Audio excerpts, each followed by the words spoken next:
Okay, well, welcome to the Human Experience Workshop, and I've got my guest here, Charles Reese. Hi, Charles, and thanks for joining us today. I appreciate it. Good to be here. Excellent. Human Experience Workshop is all about exploring the challenges of working with people in various situations. And Charles is the president of Accelerated Achievements. He's a long time consultant and veteran of high technology industry. He is he is a master of vision fulfillment, and he spent quite a bit of time working with companies and working with people to get their vision really settled and working for them in a very practical way. Charles' career spans marketing, sales, and engineering assignments. He was at Ultra Electronics, Hewlett Packard, Netrix, GTE Communications, and he was the vice president of sales and marketing at Ultra Electronics. Charles has a master's degree in industrial administration from Carnegie-Mellon and a Bachelor of Science in electrical engineering from Cornell University. He's also president of the Friends of Scranton Library and helps and sits on the board of directors there. Anything you'd like to add to that? That's good. I mean, I'm involved in a couple of nonprofit boards, and I'm also moving into an organization called the Volunteer Mentor Team, which does pro bono consulting for startups. Oh, excellent. Helping young people get to funding and getting some traction in their business. Oh, excellent. You know what? What I want to do is at the end of this, I want to make sure that if people want to contact you directly, we post your email and phone number or whatever your contact information you'd prefer, post it with the video, and you can state it now too if you'd like, or at the end, your choice. Well, whatever you probably want it now, that's fine. Okay, yeah, go ahead. Yeah, email to use is chas.reese2@gmail.com. And telephone is 203-589-8303. Okay, excellent. What we'll do is we'll post this along with the video in the description as well, so people can see it firsthand. Thank you for that, Charles. So with the Human Experience Workshop, what I wanted to do is tap into some of your experience and what you've done, some of the experiences you've had and how you've coped with it, both personally and maybe with people, whether it worked or, maybe it's still ongoing, where the challenges are difficult. There are distinct challenges in there. And I'd love to hear some of the stories about how you approach those. Yeah, sure. Probably the biggest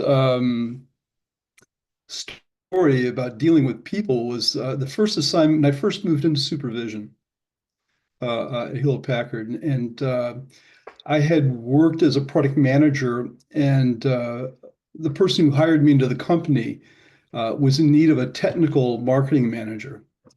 And he wanted to have me take the job. And I took the job, and only to find out that for a couple of years, he had been promising a guy in the group the promotion. And so he skipped over him and put me in the job, which he was physically a much bigger person than me. He was a Vietnam vet and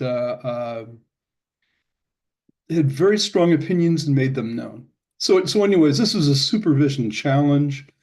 I was stepping into a group that had been sort of been neglected by management for several years, and they were kind of wandering.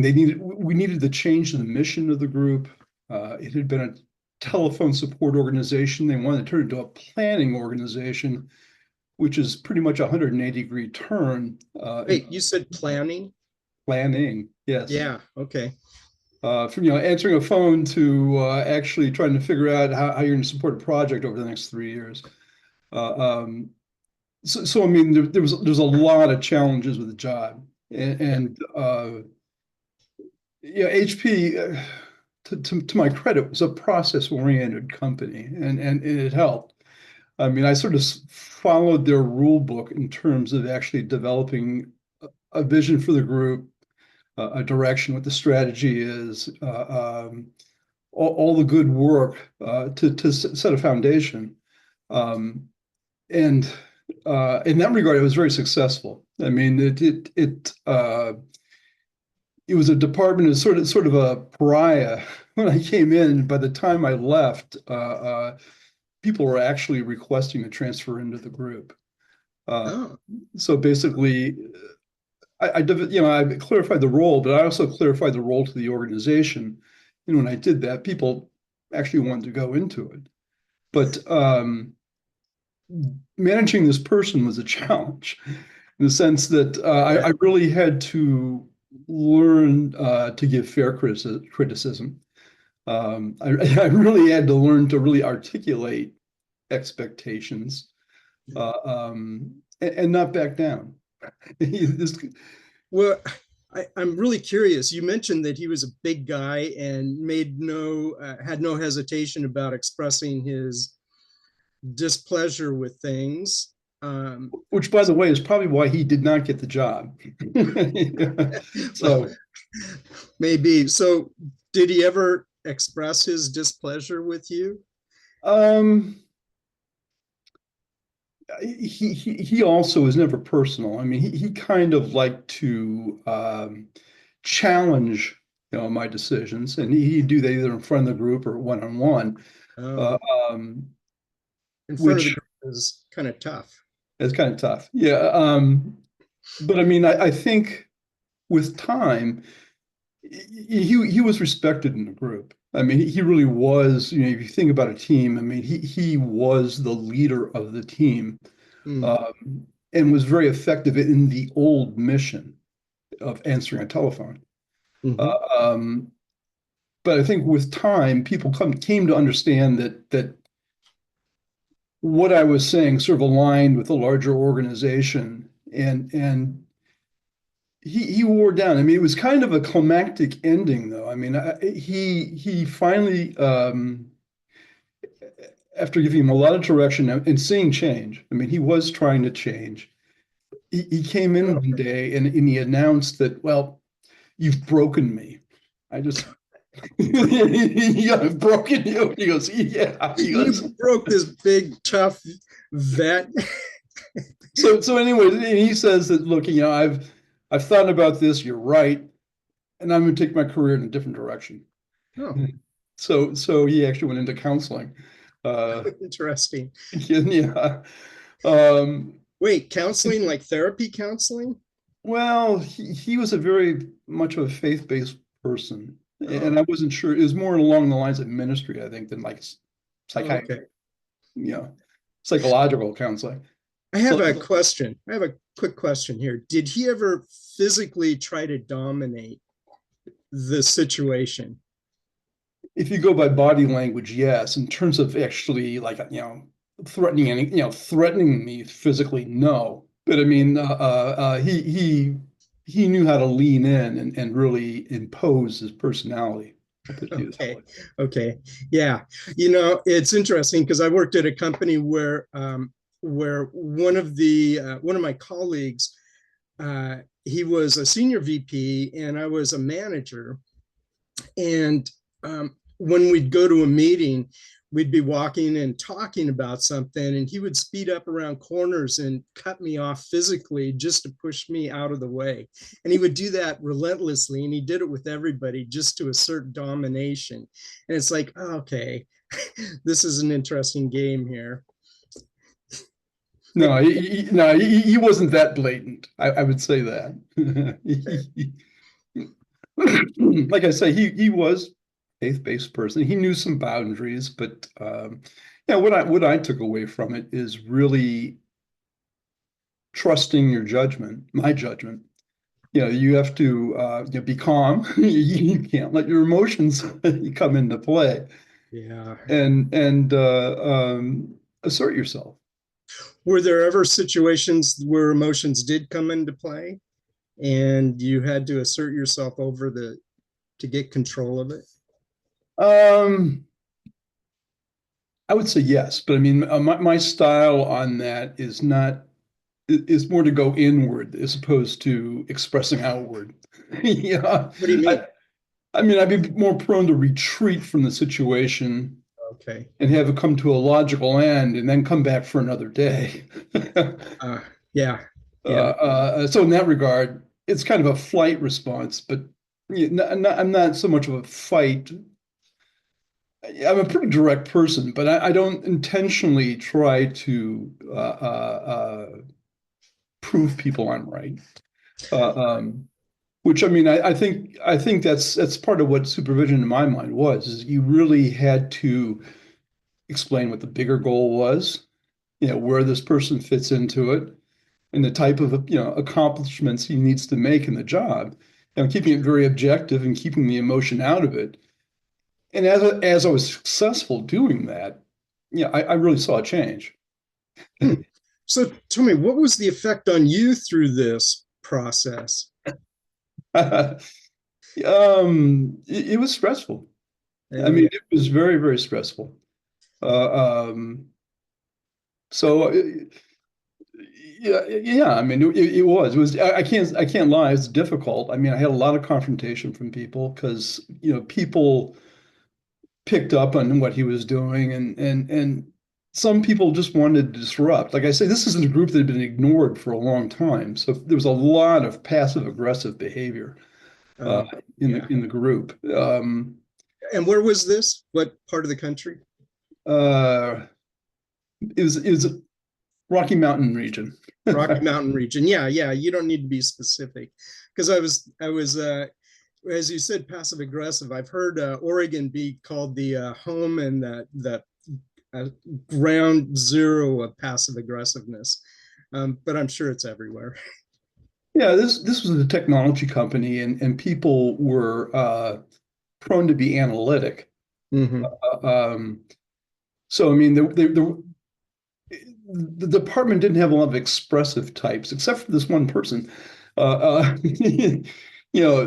People were very technical, kind of quiet in how they went about confrontation. Uh, Yeah, I'm curious. How did you specifically cope with the stress that you felt in going through these situations? um, well, I mean, to me, it was a lesson in change. Uh, um, like I see, I followed through a planning process, which was a lot of group meetings. Trying to get people involved. I was trying to get uh, people involved in defining their own job processes, rather than just saying this is it. Really having a discussion about how we should go about this and what constitutes a good job and a bad job. Uh, uh, so I mean, it was really key. It was just involvement and which is some vulnerability with that. You're throwing out an agenda. Yeah, I'm setting the agenda. So there's vulnerability, but you just have to trust that people are going to follow through, and eventually they did. But that interim period until you start getting some traction is hard. You're kind of swimming. Yeah. So you felt pretty vulnerable as you're throwing this stuff out, throwing the agenda out, and the coping, it sounds like, was really about relying on the process within the group that you worked with. Absolutely. Yeah. Absolutely. And that's stuck with me throughout management is that process is a good way to bring some order to work. But also it's a good way to keep the emotions out of it. Yeah. I mean, you can direct the conversation at the process as opposed to at the individual. Right. Uh, Right. um, Okay. So were there any situations where people wanted to direct it at other people and you had to pull it back into the process? um, well, I mean, this gentleman, yeah, I mean, he constantly tried to skirt the process. I mean, Okay. And so, I mean, I had to constantly rope him back into it. And it was just consistency was critical. I mean, Huh? you had to really have a consistent message, like, this is what we said, this is what we agreed to, and this is where we're at. You know, Okay. how do we get to there? Oh, keeping the goal in Yeah, mind. yeah. Keeping the So, goal in mind. His goal, his personal goal, the assigned goal, I mean, work goal in mind. Having him evaluate himself as to where he was at. I mean, I think asking people to self-evaluate was critical. uh, oh, how so? uh, well, and it really it gave people they had to be on they had to be honest. uh, um, people tend to be more critical about themselves than any other person would, but it sort of validated. It was a way to validate. Excuse me. Need to. It was a way to validate what our intentions were and how they aligned to the intention. And when it was deviation, you could just ask why. Hmm. Uh, uh, Why did you deviate from the original? no, why did you do what you do? This is what we're trying to do. Yeah, maybe I was missing something. Maybe they found a better way to get there, but I need to have them explain the rationale for why they took the direction they did. Yeah. And having that conversation clear, it was good communication between the two of us to figure out where we were coming from. It's better understanding. It builds trust. And also, in part of that's giving them reinforcement. I mean, that we can do this. Not keeping score. So I'm going to go back to something you mentioned earlier about the stress and how you coped with it was to rely on the process, keep Mm, the goals in mind, yeah, and you just talked about keeping or reminding people about the goal and an honest self-evaluation of their how right. they are behaving. But what I want to kind of dive into a Sure. little bit Well, is there is another element. I mean, I think also having trusted confidants outside of that environment, uh, outside of work in general, was very key. Having someone to bounce ideas off of, so share the frustration and the stress was is very that for key you or for them or for both? me. For you. I Oh, don't know how it was for them. I mean, yeah. okay. But That's actually what my question was. How did you deal with the self-care during that process? And it sounds like you were having a confidant to bounce ideas off and vent or get a release, try to process the frustration you felt. it The, just self-care in terms also just this is a Rocky Mountain. I mean, exercise. I was an exercise nut at the time, but to yeah. me, running was how I processed a lot of the physical stress. I Oh, mean, worked it out. Of course, diet's part of that too. yeah. Rest, but Running at altitude, that would give you quite a bit of good cardio, I'm sure.